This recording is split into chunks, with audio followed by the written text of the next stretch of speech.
उन्हें नागदा रोड पर एक दर्दनाक हादसा हुआ। इसमें एक माँ व उसका बेटा गंभीर रूप से घायल हो गए। यह हादसा आक्यानाजी गांव के पास हुआ। जब उनकी गाड़ी पलट गई, बेटे को गंभीर चोटें आई हैं और उसे नागदा के सरकारी अस्पताल में भर्ती करवाया गया। इस हादसे के बाद पुलिस व स्थानीय लोगों ने मौके पर पहुंचकर घायलों की मदद की। घायलों को अस्पताल पहुंचाने के लिए एम्बुलेंस की व्यवस्था की गई। अस्पताल में डॉक्टरों ने घायलों का इलाज शुरू कर दिया। घायल युवक को सरकारी अस्पताल से फिर नागदा की जनसेवा अस्पताल रेफर किया गया, जहां युवक की हालत नाजुक बताई जा रही है। यह हादसा उन्हें नागदा रोड पर होने वाले कई हादसों में से एक है। इस रोड पर अक्सर हादसे होते रहते हैं। इसमें कई लोग घायल हो चुके हैं और कई जनहानि भी हो चुकी है।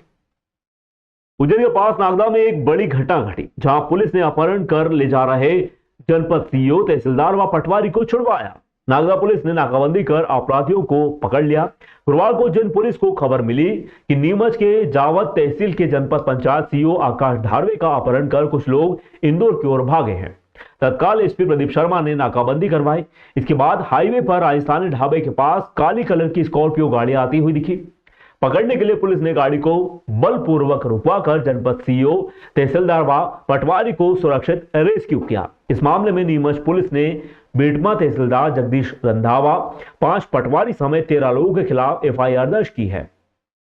सीएसपी रितेश भार्गव ने बताया कि सीईओ धारवे के भाई ने सुबह फोन कर अपहरण की सूचना दी। तुरंत कार्रवाई करते हुए नागदा पुलिस के सहयोग से सीईओ को छुड़वा लिया गया। उन्हें अपहरणकर्ताओं समेत नीमच लाया जा रहा है। पूछताछ के बाद आगे कार्रवाई की जाएगी। पुलिस कंट्रोल से एक पॉइंट आया था, किसी प्रशासनिक अधिकारी को इस स्कॉर्पियो में लेके जा रहे थे। उस पर थाना नागदा पुलिस द्वारा घेराबंदी की गई और जिस संदिग्ध गाड़ी के बारे में बताया गया था उसको हमने नाकाबंदी करके पकड़ा और उनको फिर थाने पर लेकर आए। इस संबंध में थाना नागदा पर ज़्यादा जानकारी, ये नीमच कैंप का मामला है और इसकी सारी जानकारी नीमच कैंप। ये आज सुबह जो है नीमच पुलिस से एक पॉइंट मिला था कि एक ब्लैक कलर की स्कॉर्पियो में कुछ लोग किसी एक पर्सन का अपहरण करके ले जा रहे हैं।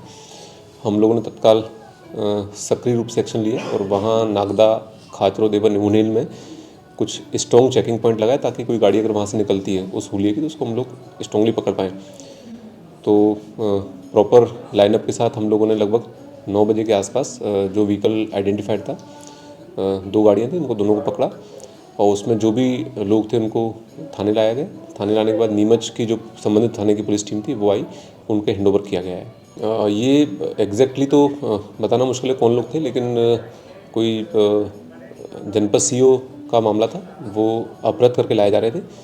उसी पॉइंट पर हमने गाड़ियों को रोका, चेक किया और जब हुलिया मैच किया तो गाड़ी को रुकवा कर थाने ले गए और वहाँ से फिर नीमच पुलिस को हैंडओवर किया है। वही करेंगे, कहाँ ले जा रहे थे ये पूछताछ पर ही क्लियर होगा, लेकिन चूँकि जस्ट उनको कैप्चर करके हमने हैंडओवर कर दिया है तो बहुत डिटेल जानकारी हमारे पास नहीं है इसमें। महाराष्ट्र के भिवंडी में रहने वाले तेल व्यवसायी जतिन के साथ एक बड़ी धोखाधड़ी सामने आई। उन्होंने नेपाल से सनफ्लावर के 3000 तेल के पाउच मंगवाए थे, जो नेपाल से बिहार होते हुए महाराष्ट्र के भिवंडी जाने थे। लेकिन ट्रक ड्राइवर व उसके मालिक ने उनके साथ धोखाधड़ी करते हुए 35 लाख के माल को उज्जैन के अन्य किसी व्यापारी को बेच दिया। व्यापारी जतिन ने बताया कि उन्हें धोखाधड़ी की जानकारी लगने पर वह उज्जैन पहुंचे। उज्जैन पुलिस को इस पूरे मामले की शिकायत की। उन्होंने कहा कि उज्जैन के थाना खारकुआ क्षेत्र के किसी व्यापारी को ट्रक मालिक व ड्राइवर ने मिलकर माल को बेच दिया है। इसके कुछ बॉक्स भी व्यापारी के यहां से पुलिस ने बरामद किए हैं। पीड़ित व्यापारी ने पुलिस से मांग की है कि जल्द से जल्द उनका पूरा माल बरामद कर उन्हें सौंपा जाए। इस मामले में अतिरिक्त पुलिस अधीक्षक रितेश भार्गव ने कहा कि ट्रक मालिक व ड्राइवर के खिलाफ बिहार में प्रकरण दर्ज हुआ है, जहां बिहार पुलिस इस मामले में कार्रवाई करेगी। उज्जैन पुलिस पीड़ित व बिहार पुलिस का पूरा सहयोग किया जाएगा। मेरा साथ घटनाक्रम ये हुआ था, मेरा नाम यतिन जानी है। मैंने नेपाल से माल मंगवाया था, सनफ्लावर पाउच था, 3000 बॉक्स माल था, जो नेपाल से बिहार होके रवाना होके भिवंडी महाराष्ट्र में माल आने वाला था। जो माल ड्राइवर के मालक ने, गाड़ी मालक ने और ड्राइवर ने माल रास्ते में उज्जैन के अंदर किसी की फ्रेंड्स ट्रेडर्स करके कोई है, दौलतगंज मृत्यु अपार्टमेंट वहाँ पे ऋतिक माली करके है, उनको माल उन्होंने पूरा बेच दिया था। उन्होंने ऋतिक माली ने किसी और को बेच करके हमने 5 बॉक्स बरामद पुलिस की कार्यवाही से हो चुके हैं। तो मेरा माल पूरा चोरी हो चुका है, 3000 बॉक्स, तो मैं आप लोगों से गुजारिश कर रहा हूँ कि ये माल जो है वो राजहंस ब्रांड है, सनफ्लावर का पाउच है, चोरी का माल है, कोई लीजिएगा नहीं। और अगर ऐसा कोई माल उज्जैन में अगर दिखाई देता है तो वो माल तुरंत पुलिस को आप कंप्लेंट करके पुलिस के पास उनके बारे में कोई इंक्वायरी हो तो आप सजेस्ट कर दो। माल तकरीबन 34 लाख का है, 33,98,000 रुपीज़ का माल है। इसमें ड्राइवर ने फ्रॉड किया है, ड्राइवर के साथ उसकी बीवी थी, उसने फ्रॉड किया है। गाड़ी के मालक रमाकांत यादव, धर्मेंद्र यादव दोनों ने फ्रॉड किया है। गाड़ी है दुलिया महाराष्ट्र की, और रमाकांत यादव और धर्मेंद्र यादव दोनों इस वक्त पिछले 3 दिनों से उज्जैन में ही पाए जा पा रहे हैं। आज सुबह में भी उनका ट्रेस आउट उज्जैन में ही हो रहा था। दूसरी ओर अतिरिक्त पुलिस अधीक्षक नितेश भार्गव ने पूरे मामले में कहा, इस ट्रक मालिक व ड्राइवर के खिलाफ बिहार में प्रकरण दर्ज हुआ है, जहां बिहार पुलिस इस मामले में कार्रवाई करेगी। वहीं उज्जैन पुलिस पीड़ित व बिहार पुलिस का पूरा सहयोग किया जाएगा। इसमें ये जो मामला व्यापारी बंधुओं द्वारा संज्ञान में लाया गया है, ये पूरा मामला बेसिकली बिहार का है। वहाँ से एक ट्रक चला था, तो ट्रक ड्राइवर और उसके ऑनर की कुछ जो भी मनमुटाव रहा होगा, उसके बाद कुछ कंसाइनमेंट उज्जैन में आना बताया गया था। हम लोगों ने व्यापारी की निशानदेही पर कुछ बॉक्सेस भी चिन्हित किए हैं, पर मूल मामला बिहार में चूँकि पंजीबद्ध हो चुका है, तो बिहार पुलिस ही विवेचना करेगी। इसमें व्यापारी बंधुओं की और बिहार पुलिस की अगर कोई भी रिक्वायरमेंट आती है तो उज्जैन पुलिस उनकी पूरी तरह लीगल मदद करने को तत्पर है। उज्जैन के महाकाल थाना क्षेत्र में अज्ञात बदमाशों द्वारा पत्थर से कांच तोड़कर दहशत फैलाने का मामला सामने आया। इस मामले में फरियादी किशोर पंड्या निवासी गणेश कॉलोनी ने महाकाल थाना पुलिस को शिकायती आवेदन के साथ सीसीटीवी फुटेज भी उपलब्ध करवाया है।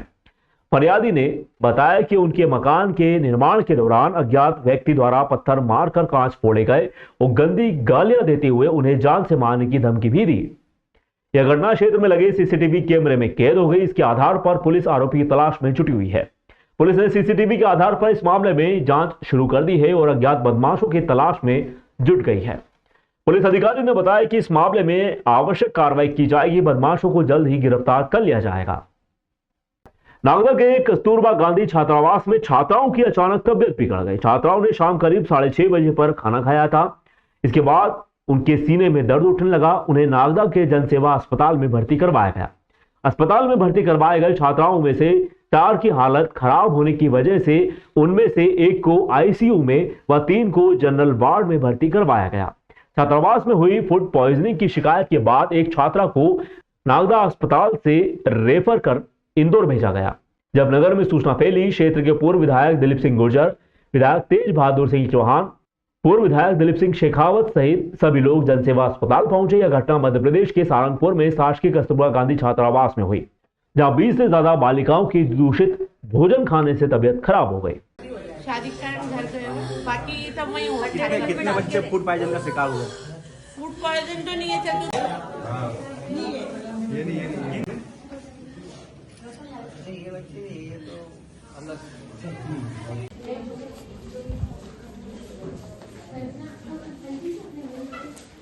नानी घबरा मत, काही नहीं।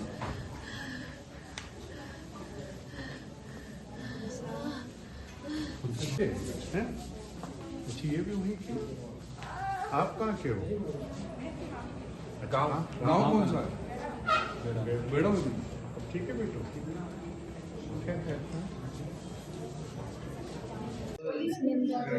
है सीने में दर्द हो रहा है। सीने में दर्द हो रहा था। क्या खाया था रात में?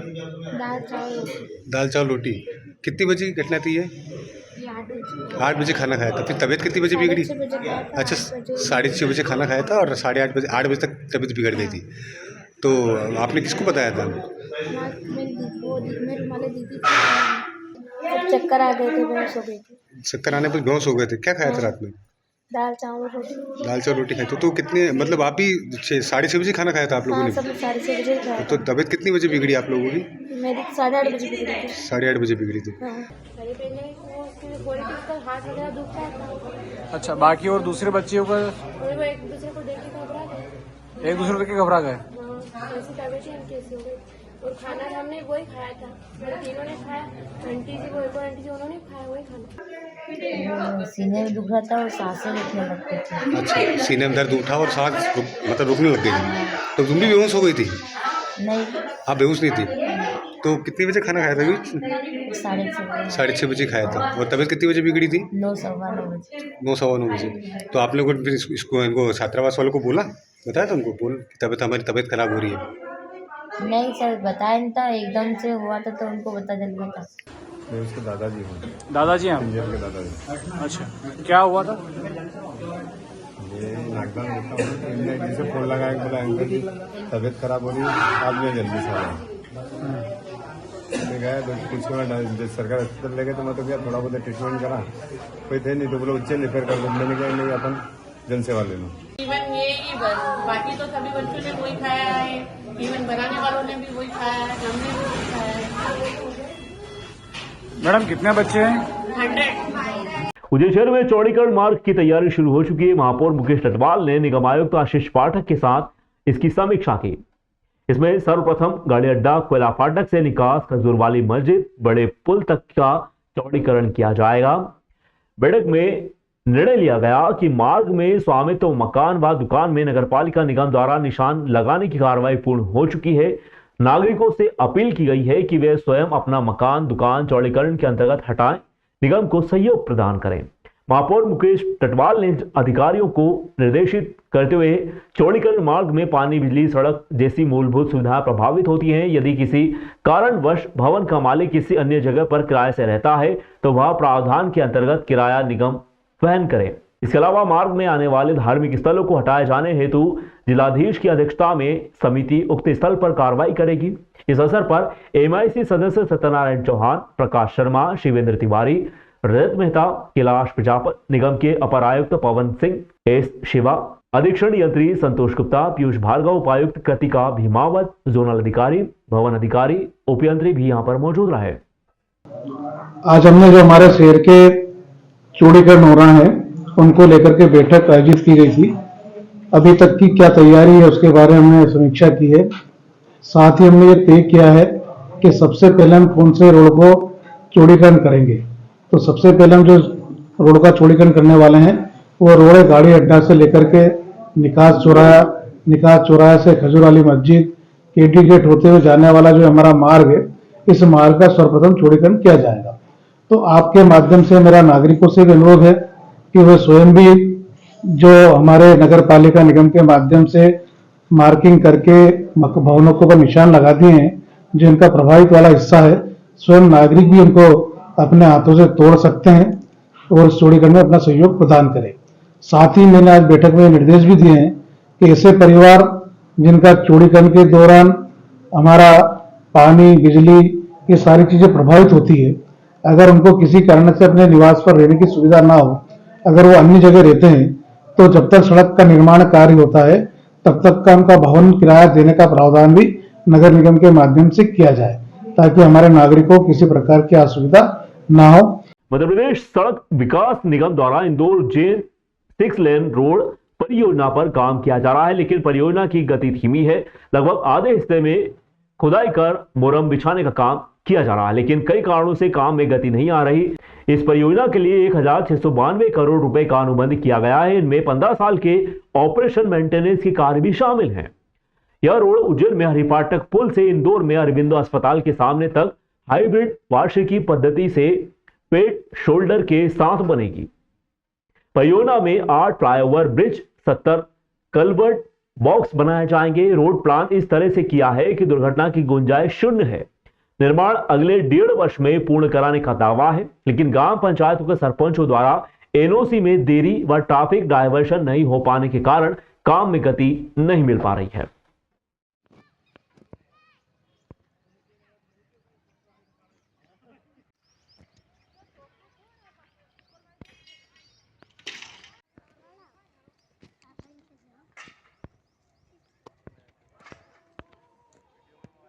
गुजरात के गृह राज्य मंत्री हर्ष संघवी व कृषि, ऊर्जा व पेट्रोकेमिकल राज्य मंत्री मुकेश पटेल ने अपने उज्जैन प्रवास के दौरान श्री महाकालेश्वर मंदिर में भगवान के दर्शन किए। इस अवसर पर पूजन राजेश पुजारी द्वारा संपन्न करवाया गया। श्री महाकालेश्वर मंदिर प्रबंध समिति की ओर से अभिषेक शर्मा, सौरभ ओझा द्वारा मंत्री द्वय का स्वागत व सम्मान किया गया। हमाल तुलावटी एकता फेडरेशन के प्रदेश उपाध्यक्ष शेर खान ने बताया कि उज्जैन की कृषि उपज मंडी में मजदूरों ने अपने वेतन में वृद्धि की मांग को लेकर प्रदर्शन किया। मजदूरों का कहना है कि पिछले 5 वर्षों में उनकी मजदूरी दरों में कोई वृद्धि नहीं हुई, जिससे वे नाराज हैं। शेर खान ने बताया कि मंडी में 1500 से अधिक मजदूर काम करते हैं, जिन्होंने कई बार प्रशासन को अपनी मांग के बारे में अवगत करवाया, लेकिन अभी तक कोई कार्रवाई नहीं की गई। मजदूरों की मांग है कि उनकी मजदूरी में 1 रुपया प्रति बोरी की वृद्धि की जाए।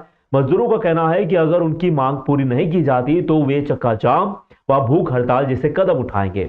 शेर खान ने बताया कि मजदूरों को सस्ते दामों में मजदूर मिल जाते हैं, इसलिए व्यापारी रविवार हो या रात 24 घंटे 7 दिन काम करवाते हैं, उसका उचित दाम भी नहीं देते। मजदूरों ने प्रशासन से अपनी मांग पर ध्यान देने की अपील की है।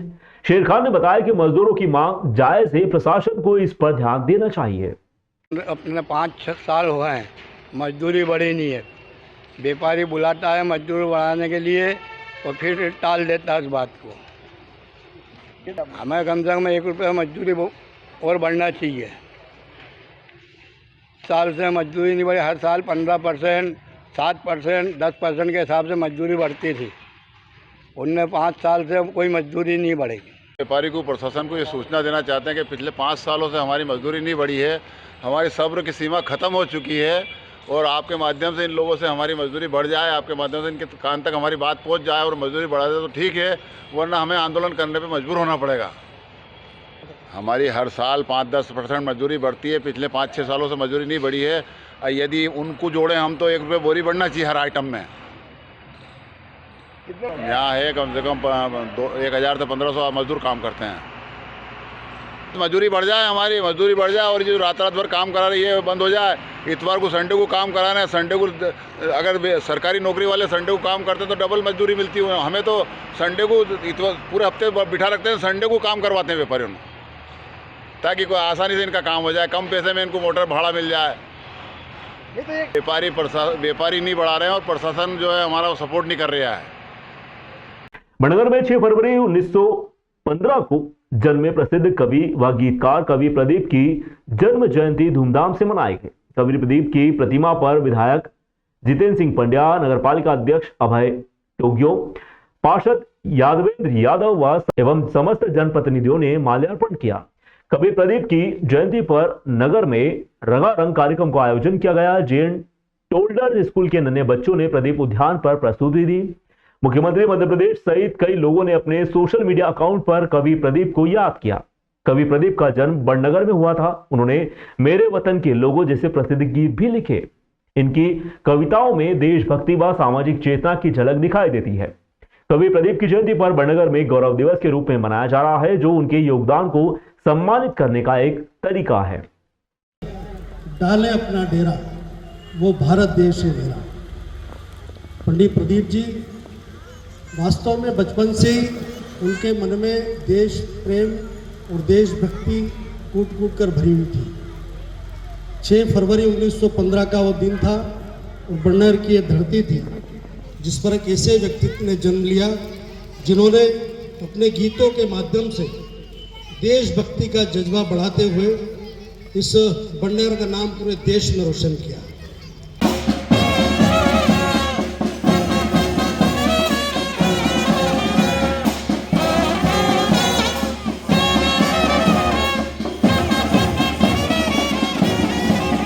कवि प्रदीप जी की जन्म जयंती के इस अवसर पर कवि प्रदीप उद्यान में हम सब लोग एकत्रित हुए हैं। इस कार्यक्रम में हमारे इस कार्यक्रम में विशेष रूप से उपस्थित हमारे क्षेत्र के लोकप्रिय विधायक आदरणीय जितेंद्र पंड्या जी। आज हमारे पंडित प्रदीप जी, जिनका नाम पंडित रामचंद्र द्विवेदी जी था, इनके आज जयंती का कार्यक्रम गौरव दिवस के रूप में नगरपालिका मना रही है। निश्चित रूप से पंडित प्रदीप जी ने जो देशभक्ति गीतों के माध्यम से जो जज्बा जो लोगों में जगाया वास्तव में प्रशंसनीय है और बड़नगर का जन आज अपने आप को गौरवान्वित महसूस करता है।